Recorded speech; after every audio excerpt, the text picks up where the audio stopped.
ফিরে এলাম বিরতির পর। দেখছেন ধর্মযুদ্ধ 2024। সকাল থেকে প্রথম দফার ভোট গ্রহণ শুরু হয়েছে দেশের সঙ্গে সঙ্গে বঙ্গে কোচবিহার, আলিপুরদুয়ার, জলপাইগুড়ি এই তিনটি জায়গাতে এখনো পর্যন্ত ভোটদানের হার যা আপনাদের বিরতির আগেই জানিয়েছি শতাংশ হিসেবে, এবং নির্বাচন কমিশন সূত্রে যা যা জানা যাচ্ছে সেই প্রত্যেক মুহূর্তের আপডেট আপনাদের সামনে যেমন তুলে ধরছি। পাশাপাশি স্টুডিওয়ে রয়েছেন বিশিষ্টজনেরা, তাদের সঙ্গেও এই আলোচনা চলছে আমাদের।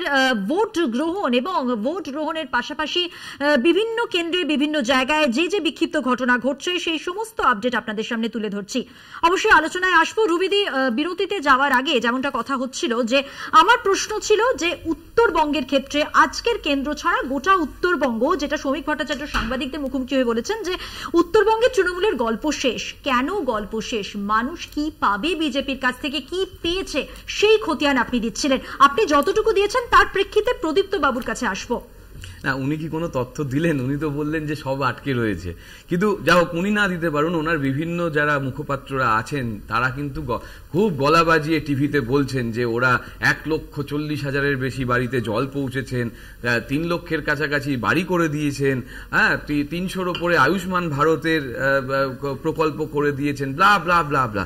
এবার মুশকিল হচ্ছে এখানে থেকে দুটো আপনি নোট নিতে পারেন। এক, তার মানে সেন্ট্রাল গভর্নমেন্টের কাজ এখানে হয়েছে এবং সেই কাজের শেয়ার রাজ্য সরকার দিয়েছে, ইমপ্লিমেন্টেশন রাজ্য সরকার করেছে।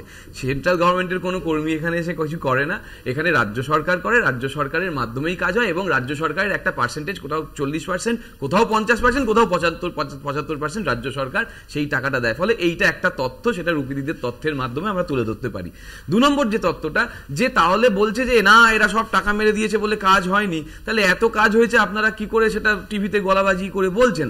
কিন্তু আপনারা কোন হিসাব দিতে পারছেন না আপনারা কি কি কাজ করেছেন। 25 কোটি টাকা, আপনাদের যদি 18 জন এমপি থেকে থাকতো 450 কোটি টাকা, 5 × 5 হিসাব কোথায়? আজ অব্দি কোনো বিজেপির নেতা মন্ত্রী দিতে পারেনি। কিন্তু আপনি আমাকে যদি জিজ্ঞেস করেন যে কোন কোন তথ্য দেওয়ার জন্য, আমি ছোটবেলা থেকে যদি শুরু করি, মানে তৃণমূলের ছোটবেলা থেকে 2011 সালে দেখা যাচ্ছে যে তোমার ঘোষাডাঙ্গা বীরেন্দ্রনাথ কলেজ আমাদের সরকার তৈরি করেছে, মধুসূদন হোর মহাবিদ্যালয় আমাদের সরকার তৈরি করেছে, পঞ্চানন বর্মা বিশ্ববিদ্যালয় যার বর্তমান বাজেট 11 কোটির বেশি, 12 কোটির কাছাকাছি, কেন্দ্র সরকারের কোনো বাজেট সেখানে নেই এবং কেন্দ্র সরকার সেখানে SC ST থেকে শুরু করে নন নেট ফেলোশিপ সব তুলে দিয়েছে, রুষার টাকা তুলে দিয়েছে।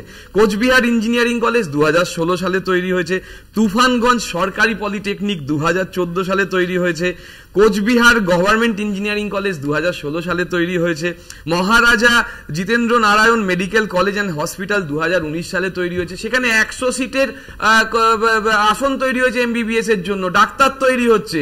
এই জায়গায় মুশকিল হচ্ছে যে আমরা শুধুমাত্র শিক্ষা ক্ষেত্রে, হসপিটালের ক্ষেত্রে এইটুকু তথ্য তুললাম, এর বাকি তথ্য যদি তুলে আসি ওরা ভিমড়ি খাবে। মুশকিল হচ্ছে আমরা কাজের মাধ্যমে মানুষের কাছে ভোট চেতে যাই, তারপরেও যদি এরা বলে যে যারা বিজেপি আছে তাদের জন্য করছে না। আরে আমরা তো উত্তরবঙ্গের কোনো জায়গায় জিততে পারবো না বলেছিলেন আপনারা, আমরা জিতিও নি অনেক জায়গায়।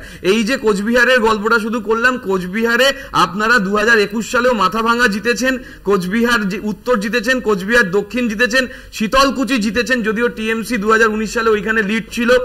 আপনি সীতাই আমরা জিতেছি, দিনহাটা আমরা এখন জিতে রয়েছি এবং নাটাবাড়ি আপনারা জিতেছেন। এই জায়গায় 21 সালের তথ্যে যদি আমরা বলি, তারপরেও আমরা এই সব কাজগুলো করেছি, 2019 সালের পরেও করেছি, 2014 সালের পরেও করেছি। পরিসংখ্যান দিলেন এবং স্ট্র্যাটেজি জানবো আপনার কাছ থেকে, রুবিদির কাছে উত্তর নেব। কিন্তু পার্থবাবু কি মনে করছেন? দেখুন, মনে করার আর কি আছে, এখন ব্যাপারটা হচ্ছে এটা তো রাষ্ট্রীয় নির্বাচন, ফলে এখানে ভারতবর্ষের সামনে যে সমস্যা সেগুলোর কি করে সমাধান, সেইগুলোই এবারের এই রাষ্ট্রীয় নির্বাচনের মুখ্য বিষয় হওয়া উচিত। কিন্তু পশ্চিমবাংলার নির্বাচনের ক্ষেত্রে বেশ বিগত 5-6 দশক ধরে যেটা দেখা যায় যে এখানে রাষ্ট্রীয় যে ঘটনাগুলো থাকে তার থেকেও স্থানীয় এবং রাজ্যের বিষয়গুলো কিন্তু রাষ্ট্রীয় নির্বাচনের ক্ষেত্রেও প্রাধান্য পেয়ে যায়।